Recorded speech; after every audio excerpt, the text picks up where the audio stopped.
until you get there. That's the strong arm.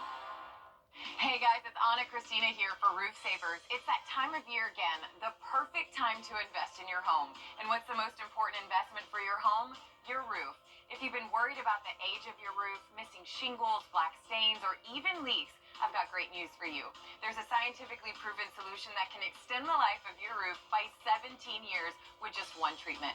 It's called Renew at 17 with Rock Lock technology exclusively from Roof Savers. Listen to some of our happy customers. We were told that a roof replacement was $12,000 to $15,000. And then I was talking to a friend across town, and he said, "Oh no, don't do a roof. Talk to Roof Savers." So I phoned you up, and you all came over, and we decided, okay, and we did the roof.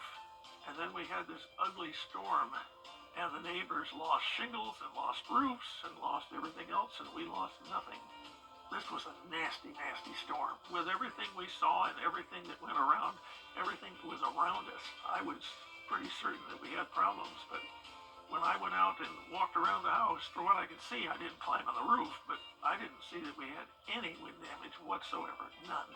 I don't generally comment on anything because I just don't. But I felt so good, and Carol and I talked about it, that this job was so incredible that we had to say thanks. Roof Savers, save your roof, save your money. The Live 5 for 6 Skyview Network, sponsored by Terry Lambert Hyundai. We have that pesky wedge set up again, which means some cold air is in place across the CSRA, and we'll continue to have a big variety of temperatures throughout the week, along with cloud cover and rain chances. All those details are coming up. Now on News Channel 6 at 6, another historic site at risk in Augusta. What the future could hold for the Dias Park Fire Station. As your News at 6 starts now. Live from Television Park, this is WJBF News Channel 6 at 6.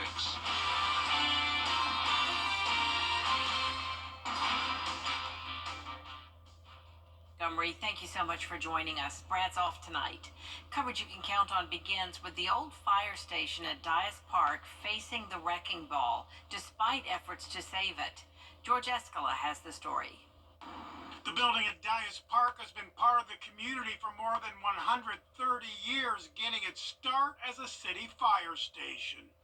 First building that the city actually built as a fire station in Augusta, and it's a beautiful Victorian building. The building served as a community center for decades, but has been closed for the last 6 years due to its condition. Dias Park is preparing for an $8 million renovation. The plans call for the fire station to be torn down and a new community center built. Right now, that old community center stands there, and it would take much more money to make something of it than it would to just continue with our current plans. But there is a proposal to restore the old fire station for a new use submitted to the city by Historic Augusta and 2 private developers. A couple of folks that have Augusta connections who live in Atlanta who were proposing to rehab it as for new uses for the community. But the rec department and the procurement department is rejecting the proposal to renovate the old fire station, saying it's not cost efficient and that the community wants a new center at Dias Park. I think at this point, it's time to do what we know is best. That building is, a community center that we don't have the money to maintain. And, of course, we're going to always be open to hear, folks' opinions, but ultimately, it's time to move forward on Dias Park. A commission committee is scheduled to discuss the renovation proposal at a meeting Tuesday as city leaders face the second proposal to demolish parts of Augusta's history in 2 weeks. In Augusta, George Escala, WJBF News Channel 6. Chief Meteorologist Jenna Petracci joins us now for a first check of the weather. Well, we are seeing a big variety of temperatures across the CSRA from the low 50s through the upper 60s. And just a little bit ago, we even had some places in the 70s. So it's feeling like two different seasons here in town. Augusta at 53, Aiken at 51, but 60 in Louisville and 68 in Wrightsville. All of us are much cooler than it was 24 hours ago. Yesterday was a nice warm day. We made it all the way to 81 degrees, but our high today was 68. And you're probably thinking it didn't feel like 68 this afternoon in Augusta. And that's because that high temperature actually came at midnight. So our high and low kind of were flip-flopped today. Our low of 56 actually happened this afternoon. So it was warmer in the morning and cooler in the afternoon. Our Terry Lambert Hyundai Skyview cam is showing a dense cloud cover all across Burke County and really the entire CSRA. It is dry though with dew points in the 40s, so we're not seeing any rain at this time. We do have some breezy winds coming in from the northeast, sustained up to around 13 miles per hour now in Aiken, gusts occasionally up to around 20. Our satellite and radar is showing the cloud cover for everyone. No rain nearby, but out to the west of us, we do have some scattered light showers that are now moving into western Georgia. So this is across northern Alabama and then all the way out towards Oklahoma, where they're even seeing a winter mix. Now for us, with the temperatures at least staying well above freezing, we don't have to worry about any winter weather, but we will have a pretty rainy setup this week. But the rest of this evening will stay dry and we'll go down into the upper 40s by 9 p.m. Rain chances are on the rise as temperatures rise as well. We'll be back to 70 degrees on Thursday, and at that point we could even see some thunderstorms. I'll have more details coming up shortly, but back to you, Jenny. All right, we appreciate it, Jenna. A critical deadline has passed for full reimbursement from FEMA for the city of Augusta, and missing that deadline is also impacting one of our local counties. More than 1 million cubic yards of debris has been collected around Jefferson County, stretching across Louisville, Rennes, and Wadley. While debris trucks continue to pick up piles of debris, repair projects are in the works around the city. But county leaders say by missing the 120-day deadline, the county is losing $17,000 to $18,000 a day. And obviously the county's budget cannot continue to sustain that for very much longer. We probably have another 150, 200 thousand cubic yards still left on the ground. We, some stumps and some things like that we'd like to pick up, but it's going to start eating into our budget very quickly. County leaders have contacted state lawmakers for help, and now they're waiting on assistance from Washington. An Aiken County man is facing sexual exploitation charges. Terry Haggerty is charged with second and third degree sexual exploitation of a minor. According to investigators, the minor told a school employee that Haggerty had sexually abused them. SLED is investigating the case. A big change could be coming to apartment development in North Augusta. City leaders are looking to hit pause on new multifamily projects for the next 2.5 years. Aiken Bureau Chief Sean Cabbage-Stock has more. The plan will halt new apartment projects for 2.5 years. Leaders say it's about managing growth, but not everyone agrees. The pause won't stop duplexes, triplexes, or quadplexes from being built. Ongoing projects like the Hive and Highland Springs can continue. Some on council worry it limits housing, but others say thousands of units are already planned. Supporters say it helps the city plan and keep up with growth. It definitely has grown a lot over the last few years, and the traffic, especially on Martintown Road, is definitely getting busier. I think it could be good to give this area a chance to just catch up and maybe extend some routes around town. Also still has to give final approval, likely in the next month. If passed, the pause is expected to last until mid-2027. In North Augusta, I'm Aiken Bureau Chief Sean Cabbage-Stock, WJBF News Channel 6. Coming up, new tariffs announced by the Trump administration. Why more could be on the way. Next. News Nation tonight. Bird flu is now being spotted in dairy cattle. As of today, there are no cases of the strain in dairy cattle in Georgia. The Department of Agriculture has taken every test to make sure it stays that way. The state of Georgia has tested over 1,000 dairy cattle prior to their movement. We've had no detections of HPAI. So at this point, Georgia is still HPAI free in our dairy cattle population, and our team at the Department of Agriculture is working every day with our dairy producers and our animal health professionals in the state to make sure it stays that way. South Carolina health officials also say there's no evidence of the virus in cows there. Next time on Jenny, Rise Augusta is working hard to improve literacy rates and help children succeed. Studies show children growing up in poverty start school with a distinct disadvantage. Leaders at Rise Augusta believe education is a major key to lifting people out of poverty to help them achieve all they can be. Laurie Cook is the executive director. About 80%, if not more, of the children attending Richmond County schools are poverty kids. And what comes with poverty are a lot of other issues. They may not have enough food in the home. There might be clothing. There may be school supplies. So we try to encompass that in a wraparound support. We'll also learn about a trend on social media that may be raising awareness, but it may also be leading people to unhealthy self-diagnosis. What you need to know about adult ADHD, plus how you can donate that formal gown you no longer need through the Giving Gown. Tomorrow at 12:30 on Jenny. Chief Meteorologist Jennifer Tracci is back with us now. Well, we are tracking a lot of different temperatures this week, from the 40s all the way to the upper 70s. Rain chances and clouds all week long as well. And then next week gets even cooler. I'll have your full Viper 6 forecast right after this break. You've been in a... You deserve. Get the strong arm. Attorney John Boy and Associates. Weather headlines on News Channel 6. Brought to you by Hickson Roofing. The live Viper 6 Skyview Network, sponsored by Terry Lambert Hyundai.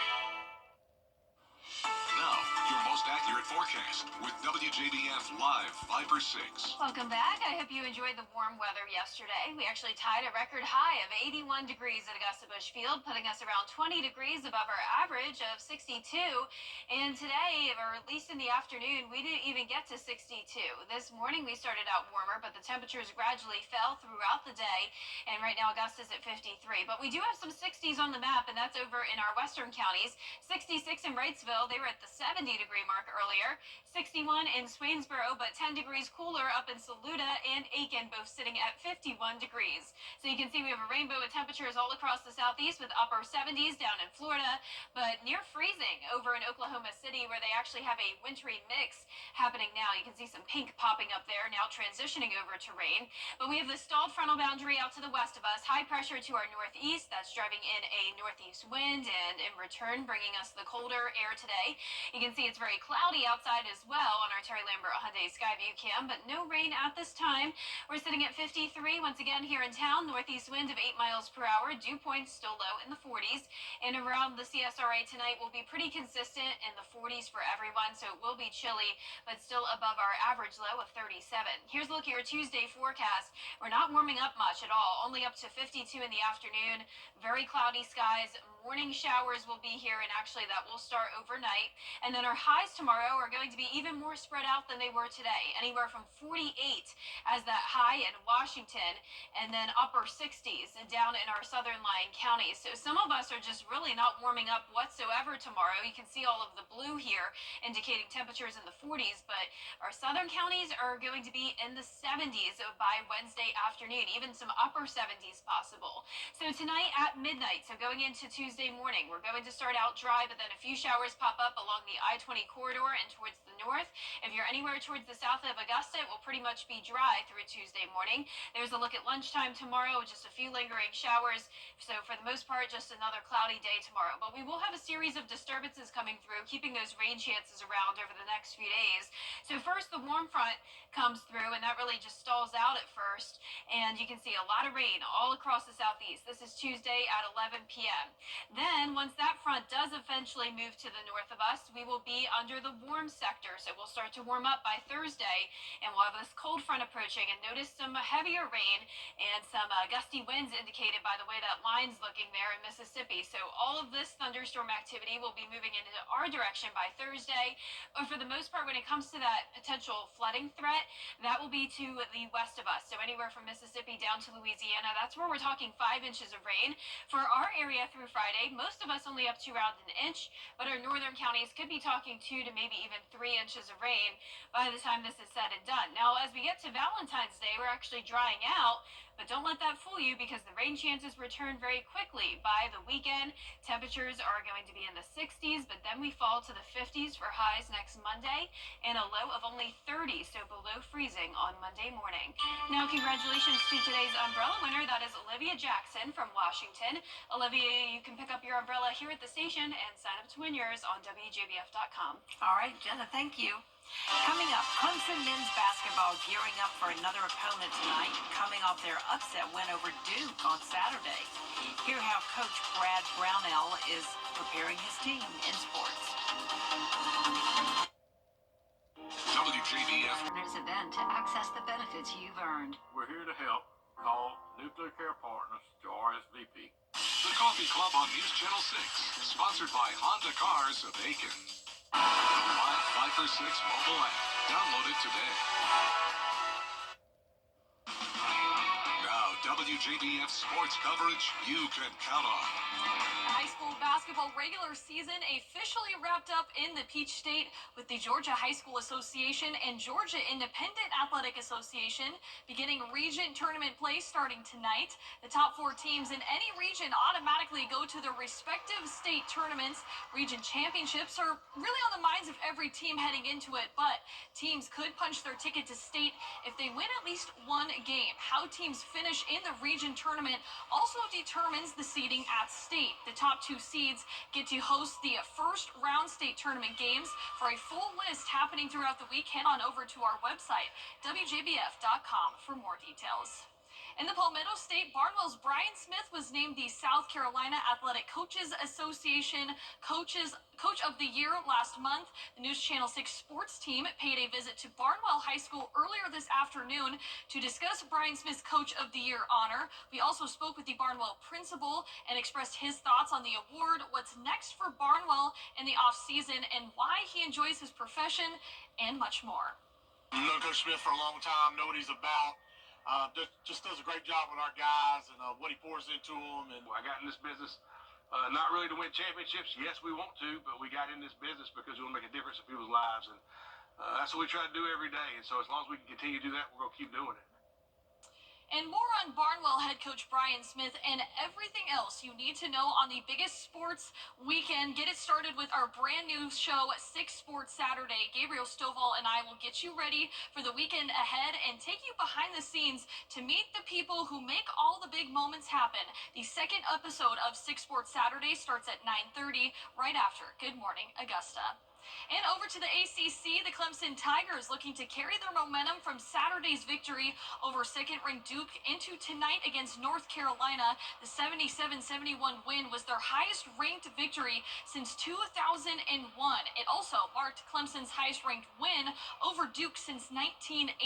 Now on Saturday, Victor Locken scored 22 points. Chase Hunter finished the night out with 14 points. The Tigers have a tight turnaround with the Tar Heels on deck tonight. Last season, they split the series and are 18-41 all-time against UNC at home. I told our team it's like an NCAA tournament weekend. You win a good game, and now you got a second one, 48 hours later. They'll come in here with good spirit and energy.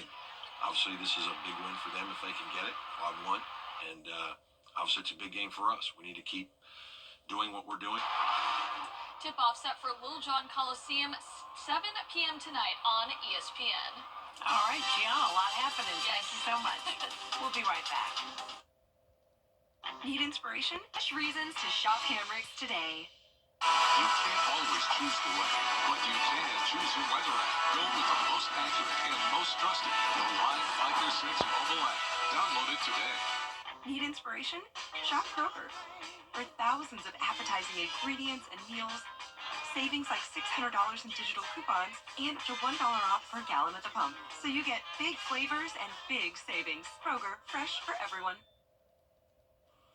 Once again, it will be a cloudy and pretty wet week with those rain chances going up Wednesday and Thursday as the temperatures eventually go up to 70 on Thursday, 61 on Valentine's Day, and then 55 for your high next Monday. Back to sunshine, but a big cool down. This year's big game was something that more than a dozen kids will never forget, thanks to the NFL and the Make-A-Wish Foundation. Those organizations teamed up to send 19 children with critical illnesses to the Super Bowl. Last week, they got to pick out some gear alongside NFL stars. But of course, the best part was last night when they got to sit down inside the Super Bowl. I mean, inside the Superdome to watch the Super Bowl.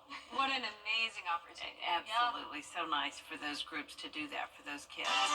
That's our report for now, everybody. Thank you so much for watching. News Channel 6 continues at 7 o'clock, right after World News Tonight. Have a great evening.